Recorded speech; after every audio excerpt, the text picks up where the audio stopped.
ఏమన్నా అనుకోవచ్చు. మీడియా, ప్రతి మీడియాకి, ఏ ఛానల్కైనా అడగండి. ఉందా క్వశ్చన్? ఉందా? ఏం పర్వాలేదు, ఫ్రెండ్లీగా అడుగుదాం. ఫ్రెండ్లీగానే, శత్రుత్వం వద్దు, ఫ్రెండ్లీగానే. నేను పోయిన తర్వాత అది ఇది అని చెప్పి రాస్తే మాత్రము మరి మీరే అన్నారు పట్టాల మీద పండబెడతారా. మరి అది లేకపోయినప్పుడు మీరు నిరూపించకపోతే పట్టాల మీద పండబెట్టే కూడా నేను సిద్ధంగా ఉన్నాను. ఎందుకంటే నాకేం లెక్కలే, అన్ని విధాలుగా చేసి వచ్చినోడిని. రాసుకోండి. నేను తప్పు చేయను. తప్పు చేస్తే మాత్రము మీరు నన్ను మీడియా కాకుండా ఏదైనా కానీ మీరు నన్ను బహిరంగంగా మీరు చేయొచ్చు. కానీ నేను తప్పు చేయకోకుండా దాన్ని నా తమ్ముడు తప్పు చేసినాడు, ఇంకోరు తప్పు చేసినాడు అనే మాట మాత్రము వెనక్కి నుంచి అనద్దండి. ఏదైనా తప్పు చేసినారని చెప్పి నేరుగా అడగండి. ఆ తప్పు ఏమన్నా చేసింటే నేను సరిదిద్దుకుంటా. తప్పు చేయకపోతే మాత్రం తాట తీస్తా. ఇది మరొకసారి హెచ్చరిస్తున్నా. నా పైన రాసేటప్పుడు కూడా ఎవరైనా కానీ అన్ని విధాలుగా ఆలోచన చేసి రాయండి. నేను కబ్జా చేస్తే మాత్రం తల వంచుతా, కబ్జా చేయకపోతే తల ఎత్తుకొని నడుస్తా. మీరు ఎవరైనా అడిగేదంటూ ఉంటే అడగండి. ఏమిది ధైర్యంగా చెప్తున్నాడు, కబ్జా చేసినాడా చేయలేదా, మరి ఎంతమందిని పట్టాల మీద పండబెట్టినారు అనేది న్యూస్లో వస్తుండదు.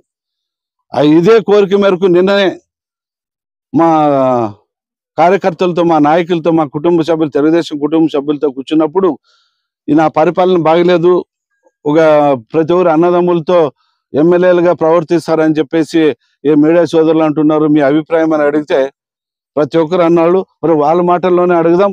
ఏమో బీజేపీ మన ఎన్డీఏ మన కూటమిలో మీరున్నారు. నా తమ్మునోళ్ళు రాజకీయం కానీ లేదంటే నా కొడుకు కానీ ఎప్పుడైనా ఏమైనా దౌర్జన్యాలు చేస్తున్నారా లేదా అనేది మన ఎన్డీఏ గవర్నమెంట్ ఉన్న సభ్యులు బీజేపీ నుంచి మా తమ్మునోళ్ళు ఉంటే మేలా, లేదంటే మా తమ్మునోళ్ళు మీరైనా ఇంట్లో పెట్టండి, ఎమ్మెల్యే మీరు కదా, మీరే మాకు ఉండండి అని చెప్తే కూడా దానికి సిద్ధంగా ఉన్నాయని చెప్పేసి మీ కోరిక మేరకు ఇప్పుడు ఇక్కడ ఉన్న తెలుగుదేశం మన కుటుంబ సభ్యులు కూడా ఇది మాట్లాడుతున్నా. అన్న మీ పరిపాలన తమ్మునోళ్ళ రాజకీయం కాదు, మీరే చేయండి అని చెప్పినా దానికి సిద్ధంగా ఉన్నాను.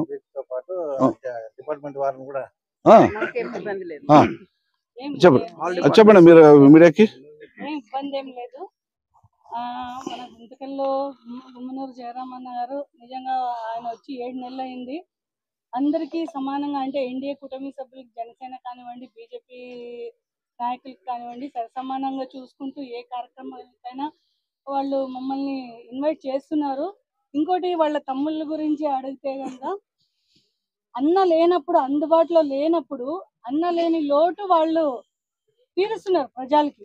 అంటే వాళ్ళకి ఏ సమస్య ఉన్నా ప్రతి దానికి ఎమ్మెల్యే అందుబాటులో ఉండరు కదా. వాళ్ళు మీటింగ్కి వెళ్ళినప్పుడు, ఇంకొక దానికి వెళ్ళినప్పుడు కానీ ఆ ప్లేస్ లో వాళ్ళ తమ్ముడు ఉండి ప్రజల సమస్యల్ని తీరుస్తున్నారు. అంతేకాని దౌర్జన్యం అయితే నాకు ఇక్కడ కనపడలేదు. ఇంకా ఎవరైనా మనోళ్ళు ఒకవేళ తమ్మునోళ్ళు ఉంటే మేళ ఉంటే బాగలేదు అనేది కూడా ఎవరైనా సిద్ధంగా. నమస్కారం. గుంతకల్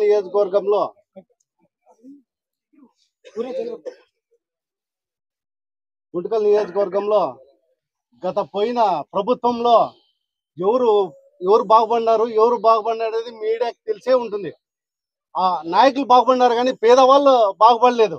ఇప్పుడు మాకు దేవుళ్ళలాగా మాకు గుమ్మనూరు జయరామన్న గారు వాళ్ళ బ్రదర్స్ వచ్చి ప్రతి ఒక్కరు పేదలు ఎక్కడున్నారో ఇక్కడ ఎంఆర్ఓ గారితో మాట్లాడటం జరిగింది. ఇంకా వచ్చింది 8 నెలలు అయింది. అప్పుడే వాళ్ళ మీద నిందలు మోపడము ఇది సరైనది కాదు. మీరు మీతో ఉండే ఆధారం ఉంటే నిరూపించండి, మేము దానికి సై. ఎందుకంటే ఈరోజు మేము ఒక కుటుంబ సభ్యులుగా మేము పని చేసుకుంటూ ముందుకు వెళ్తున్నాము.